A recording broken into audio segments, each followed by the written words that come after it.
¿Alguna vez te has preguntado cómo nació la leyenda de los vampiros y cómo ha evolucionado a lo largo de la historia? ¿Te interesa conocer la verdadera historia detrás del mito del vampirismo y cómo se ha convertido en una parte importante de la cultura popular? No te pierdas este vídeo para descubrirlo. Si eres fan de los vampiros o te genera muchísima curiosidad, no te pierdas este vídeo porque vas a disfrutarlo mucho. Y quédate hasta el final del vídeo, ya que en la última parte te vamos a contar 10 secretos que seguramente no conocías sobre la leyenda del más terrorífico de los vampiros. 10 cosas que no sabías sobre Drácula.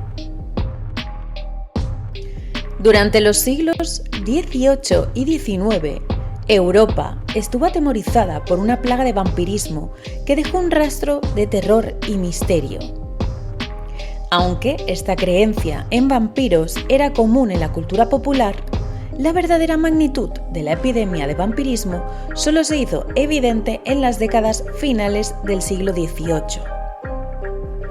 El vampirismo, según la creencia popular, era una enfermedad transmitida por mordeduras o contacto con la sangre de un vampiro. Los vampiros eran descritos como seres mortales retornados de entre los muertos para beber la sangre de los vivos y perpetuar su existencia eterna. A pesar de que la ciencia de la época no podía explicar la existencia de los vampiros, la gente era extremadamente supersticiosa y temerosa de ellos. Las aldeas enteras se cerraban al anochecer y se protegían con cruces, ajos y otros objetos sagrados, creyendo que los vampiros no podían entrar en sus casas. Sin embargo, la plaga de vampirismo también tuvo un impacto económico en Europa. La gente temía viajar de noche o viajar sola, lo que dificultaba el comercio y la movilidad. Además, la creciente demanda de objetos sagrados y materiales para protegerse de los vampiros impulsó la economía local. El misterio de la plaga de vampirismo finalmente comenzó a desvanecerse a finales del siglo XIX, con el avance de la ciencia y la medicina. Se descubrió que muchos de los casos que se habían considerado vampirismo eran en realidad enfermedades transmitidas por la sangre como la rabia o la anemia. A pesar de que la plaga de vampirismo ha sido explicada y superada, su impacto en la cultura popular y la historia sigue siendo evidente hasta el día de hoy. La figura del vampiro ha sido retratada en innumerables películas, libros y otros medios de entretenimiento, y sigue siendo un símbolo cultural del misterio y el terror. En conclusión, la plaga de vampirismo que recorrió Europa durante los siglos XVIII y XIX fue un fenómeno cultural e histórico sin precedentes, aunque hoy en día es ampliamente comprendido como una creencia popular errónea. La figura del vampiro sigue siendo una parte importante de la cultura popular y un recordatorio de la superstición y el misterio que una vez atemorizaron a Europa. Pero la plaga de vampirismo no siempre fue solo una creencia popular, sino también una enfermedad. Pero antes de entrar en ese detalle, aprovechamos para pedirte un like si te está gustando el vídeo y preguntarte: ¿conocías el origen de la leyenda de los vampiros? No te olvides de dejarnos un comentario. El vampirismo, la enfermedad detrás del mito. El vampirismo, también conocido como enfermedad de la sangre o síndrome de la transfusión, fue una enfermedad mortal que afectó a cientos de personas en Europa y América durante los siglos XVIII y XIX.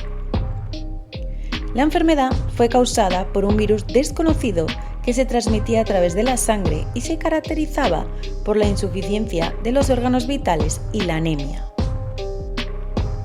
El vampirismo fue una enfermedad muy temida en la época debido a su naturaleza mortal y a la falta de tratamiento eficaz. La enfermedad comenzaba con síntomas similares a los de la gripe, como fiebre, dolores de cabeza y debilidad, y luego progresaba rápidamente a una insuficiencia de los órganos vitales y a la anemia. El tratamiento del vampirismo consistía en transfusiones de sangre, pero estas eran peligrosas y a menudo resultaban en la transmisión de la enfermedad a otros pacientes. Además, la falta de tecnología y conocimiento médico hacía que la mayoría de las transfusiones fueran realizadas con sangre de donantes no compatibles, lo que agravaba aún más la situación. La falta de conocimiento sobre la enfermedad también contribuyó a la creencia en el vampirismo como una fuerza sobrenatural. La gente creía que los vampiros eran seres mortales, retornados de entre los muertos para beber la sangre de los vivos y perpetuar su existencia eterna. Sin embargo, el avance de la ciencia y la medicina a finales del siglo XIX permitió una mejor comprensión de la enfermedad.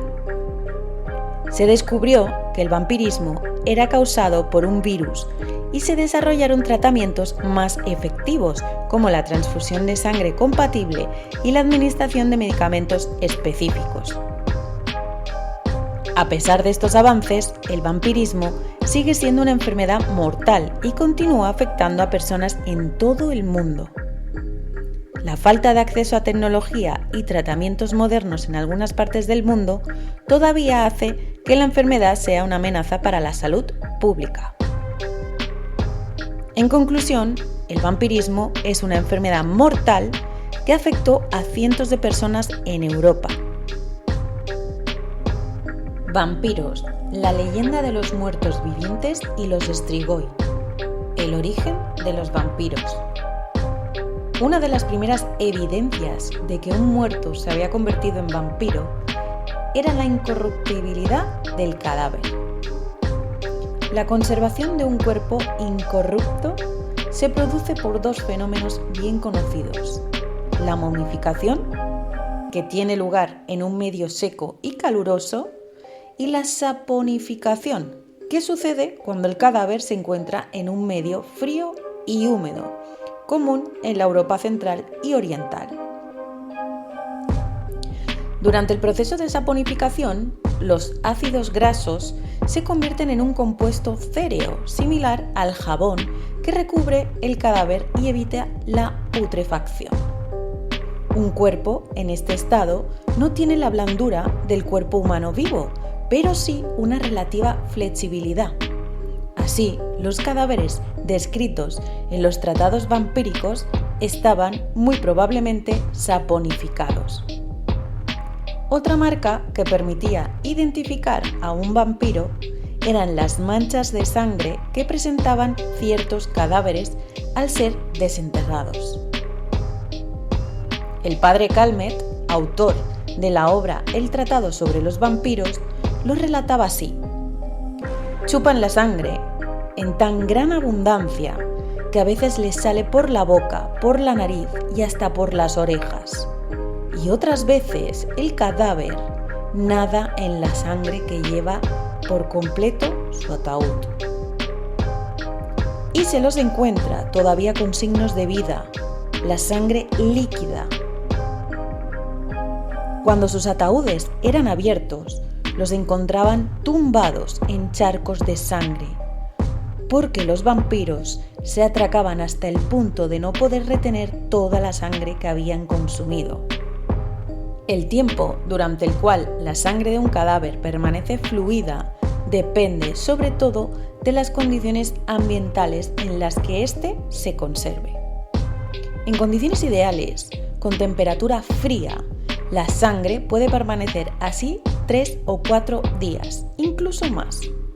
Si los cadáveres eran desenterrados en ese plazo, por tener sospechas o indicios de su vampirismo, es posible que los encontrasen con sangre en las venas. En cualquier caso, el retraso en la coagulación puede darse por numerosas causas. Cuando se habla de cadáveres manchados de sangre o nadando en ella, lo que es seguramente una exageración, cabe pensar en posibles hemorragias post-mortem producidas en ese periodo de fluidez sanguínea. Un golpe durante el traslado del cuerpo hasta el cementerio o en el descenso del ataúd hacia la fosa podría provocar un traumatismo que motivara la salida más o menos abundante de sangre por la nariz o la boca. Por otro lado, dependiendo de la causa de la muerte, la concentración de enzimas anticoagulantes en el plasma del cadáver puede ser mayor. Por tanto, podría manar sangre por la nariz y por la boca de manera natural, sin tener que concluir necesariamente que nos encontramos frente a un vampiro, como mantenía la creencia popular. La creencia popular sostenía que para acabar con las apariciones de quienes eran sospechosos de ser vampiros, se los desenterraba para atravesarlos con una estaca. Al parecer, cuando ésta penetraba en los cuerpos, los supuestos vampiros daban un grito. El Tratado de Calmet narra uno de esos casos. Cuando el cazavampiros hizo clavar, según la costumbre, en el corazón, una estaca muy aguda con la que le atravesaron todo el cuerpo de parte a parte, lo que le hizo dar un espantoso grito, como si estuviese aún con vida. Esto era considerado otra prueba de que los vampiros estaban vivos y que era después de clavarle la estaca cuando realmente morían. También se puede ofrecer una explicación natural de este acontecimiento. En efecto, el aire que se encuentra encerrado en la caja torácica y que se hace salir con velocidad y violencia por el golpe con la estaca puede producir ese ruido al pasar por la garganta. Y lo que parecía un rugido era interpretado por los presentes en la exhumación como un grito de dolor del cadáver. Otro fenómeno que señalaba, sin lugar a dudas, a un vampiro era el de aquellos muertos cuya barba, cabellos y uñas siguen creciendo. En un ser vivo, pelos y uñas crecen desde la raíz por multiplicación de las células y se alimentan de la corriente sanguínea. Desde luego, cuando fallece una persona, las células dejan de nutrirse y cabello y uñas dejan de crecer, pero ciertos efectos ópticos pueden dar una impresión contraria. En el caso del cabello, lo que ocurre es que tras la muerte tiene lugar un desecamiento, deshidratación y retracción de la piel que podría descubrir algo de pelo interno. Los cabellos, además, suelen caer hacia atrás cuando la impresión de haber crecido. Lo mismo ocurre con las uñas, que al retraerse la piel del cadáver se ven más largas de lo que son en realidad. La lectura de los casos de vampirismo de antaño evidencia que las descripciones de los cadáveres eran precisas y muchos de los sucesos observados sucedieron realmente post-morte. Lo no científico son las explicaciones que se dieron a los mismos, de tal manera que, en parte, la creencia en vampiros no era más que el producto de la ignorancia sobre la descomposición y las causas de fenómenos naturales que hoy en día sabemos explicar con todo detalle. 3 vampiros históricos que existieron en la vida real. Jure Grando, el primer vampiro. Jure Grando ocupaba un lugar primordial en lo que podría llamarse el vampirismo, puesto que en esencia es la primera persona que figura en un registro histórico bajo el nombre de vampiro. Fue un viejo campesino de la península de Istria, región que hoy conforman los territorios de Croacia, Eslovenia e Italia, y es por ello una figura fundamental en el folclore del vampiro.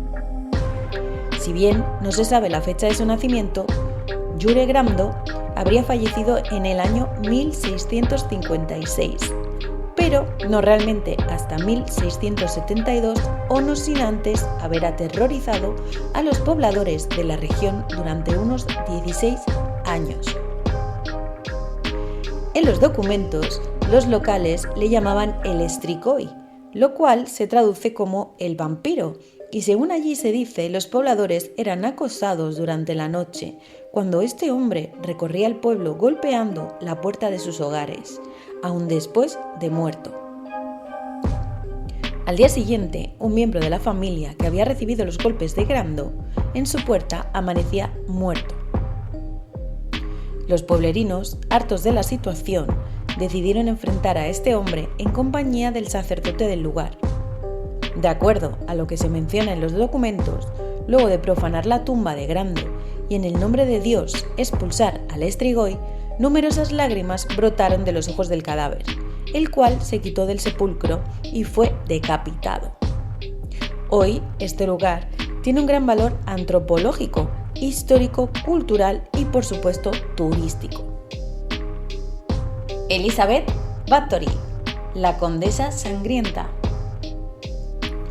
La historia está repleta de terribles asesinos seriales, sádicos y personalidades plagadas de psicopatologías que en cualquier otro contexto les convertiría en despiadados criminales. Si bien poco de esto se mencionaba en la antigüedad, ya que resultaba más fácil tildarles de vampiros. Y esto fue lo que ocurrió en la Hungría de pleno siglo XVI. Pero antes de seguir, nos encantaría saber si el vídeo te está gustando, así que si estás disfrutando de esta información, déjanos un emoji en los comentarios. Tus likes y comentarios nos ayudan a crecer y a seguir trabajando en historias o leyendas tan alucinantes e interesantes como esta. La condesa Elizabeth fue un buen ejemplo de ello, una megalomaníaca asesina serial que desde lo más alto de la aristocracia húngara se divertía con la tortura, el asesinato y el abuso de los campesinos. La condesa sangrienta, como se la llamó después de haber sido enjuiciada por sus atrocidades, es la mujer con más homicidios de la historia de la humanidad de la cual se tienen registros. Elizabeth Bathory, obsesionada con la belleza y la idea de la vida eterna, asesinó al menos 80 personas y aunque no se ha podido corroborar, se estima que en realidad fueron más de 650. De acuerdo a los relatos folclóricos locales, esta delirante mujer se bañaba con la sangre de doncellas vírgenes de la región para mantenerse joven y hermosa. Aunque cabe destacar que muchos son los historiadores que discrepan con este postulado. Después de su juicio, Bathory fue sentenciada de por vida a ser emparedada viva. De este modo, se la encerró en uno de los muros de su castillo con el espacio suficiente como para recibir aire y alimentos. Después de años de agonía tras los muros, la condesa dejó de existir. Sin duda, es una historia que aportó mucho al mito del vampirismo y aunque quizá nunca sepamos qué motivó a una mente tan disfuncional como la de Bathory, el caso aún llama la atención de numerosos investigadores, antropólogos e historiadores. Vlad Tepes, el empalador. Como no podía ser de otro modo, Vlad Tepes, el empalador, es una parte más que fundamental en la formulación del mito del vampiro y en la característica figura del chupasangre, especialmente tras la novela de Bram Stoker que dio vida a Drácula en el año 1897. Por otro lado, si bien ello lo colocó en ese extraño lugar mítico entre la ficción y la realidad, es necesario mencionar que la propia novela de Stoker también despertó un profundo interés científico en la figura histórica del hombre real, Vlad Draculea.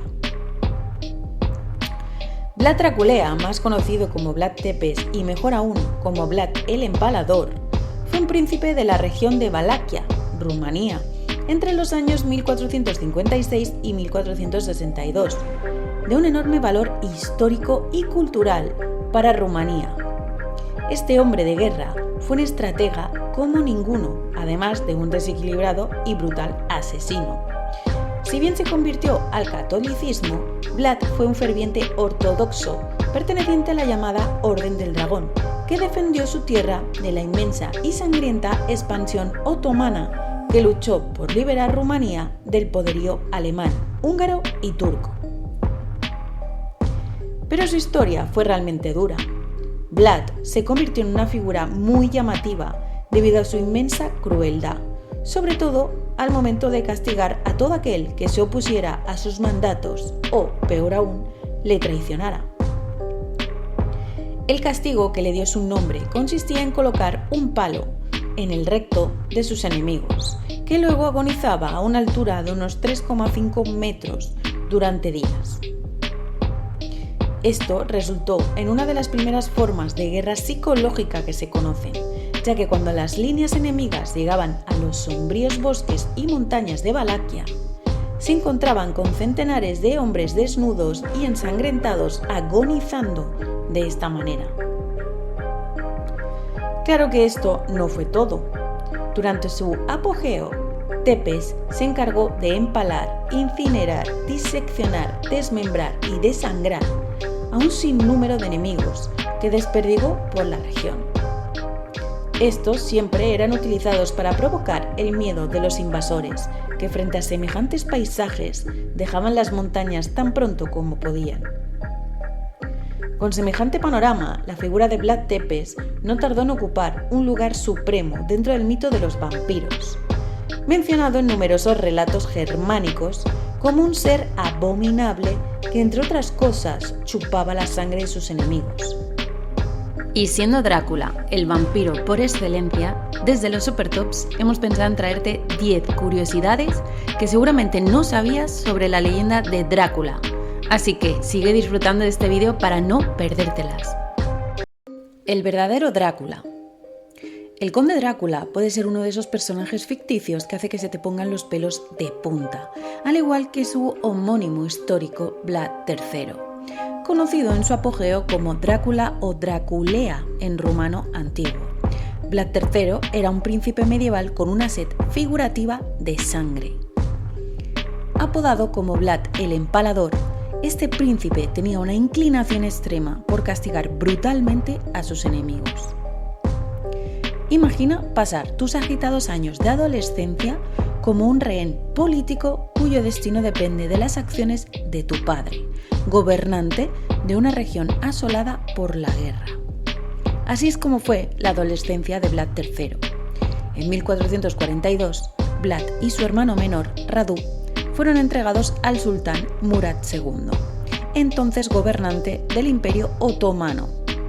Los jóvenes fueron tomados como rehenes para garantizar que su padre, gobernante del Principado de Valaquia, permaneciera leal a los otomanos durante su guerra en curso con Hungría. Vlad el vampiro. Muchos historiadores han comentado que la ficción del escritor Bram Stoker, Drácula, se inspiró en Vlad III, y algunos incluso han llegado al extremo de sugerir que Vlad bebió también sangre humana, al igual que su homólogo de ficción, Drácula. La única referencia que hay respecto a beber sangre es un poema alemán del siglo XV que describe a Vlad como una persona a la que le gustaba cenar entre sus víctimas empaladas y sumergir su pan en su sangre. Pero esta interpretación del poema es defectuosa según muchos historiadores. Sería más correcto decir que a Vlad le gustaba lavarse las manos con la sangre de sus víctimas antes de cenar. Está claro que lavarse las manos con sangre humana y beber sangre humana son dos cosas muy distintas. La asociación más cercana a Drácula. Sí que existe un vínculo real entre el Drácula de Stoker y una criatura mítica chupadora de sangre que supuestamente habitaba en la región adyacente a la casa del Principado de Vlad III, en Valaquia. Según los historiadores, en las montañas de los Balcanes del Norte, en la actual Serbia y en Hungría, hay muchos cuentos populares sobre una criatura conocida como Moroi. Los cuentos se derivan del hecho de que en esa región la mayoría practica el cristianismo ortodoxo oriental y en esa fe no hay noción de purgatorio. Eso llevó a algunos cristianos ortodoxos a preguntarse qué pasaría con un niño que hubiese muerto antes de ser bautizado. Existía la creencia de que estos niños vagarían por un tiempo antes de ir al infierno o al paraíso, y en el proceso se alimentarían de la sangre del ganado.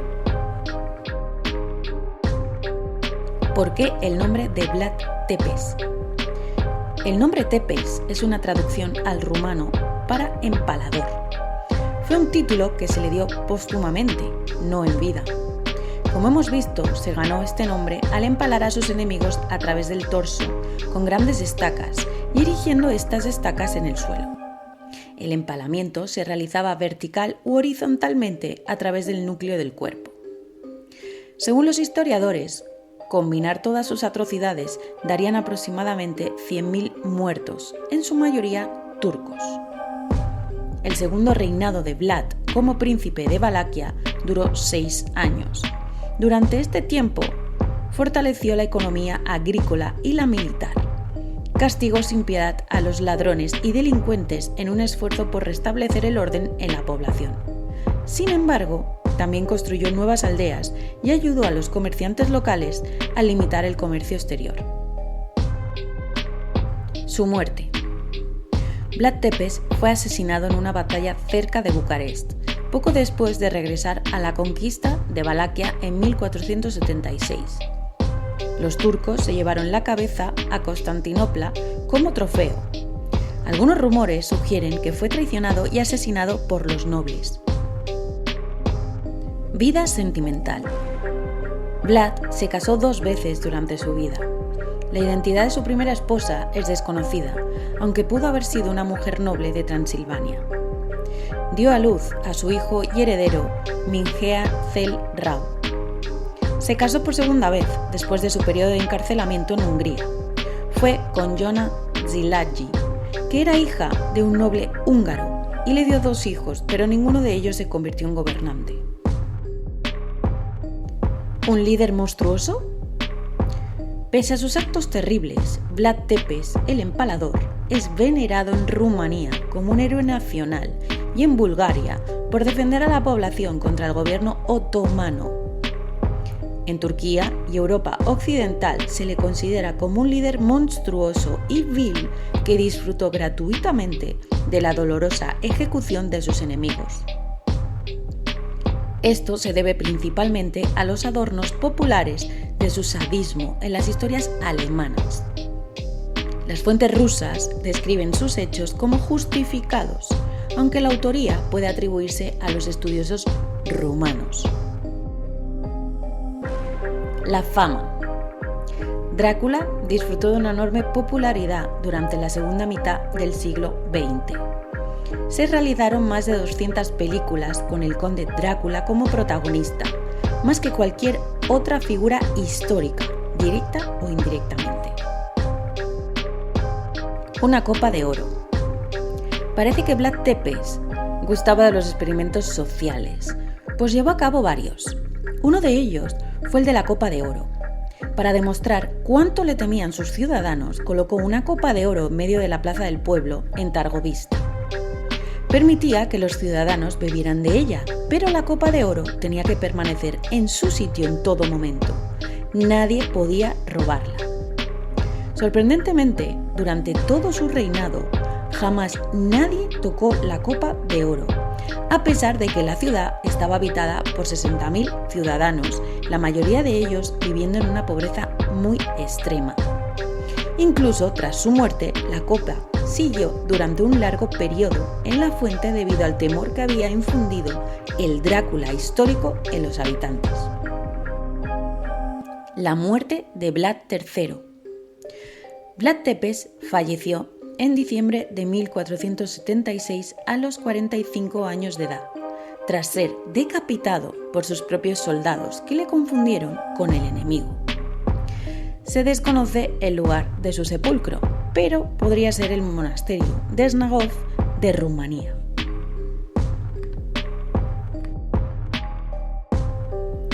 Y antes de terminar, aprovechamos para preguntarte, ¿sabías de la existencia de estos vampiros reales?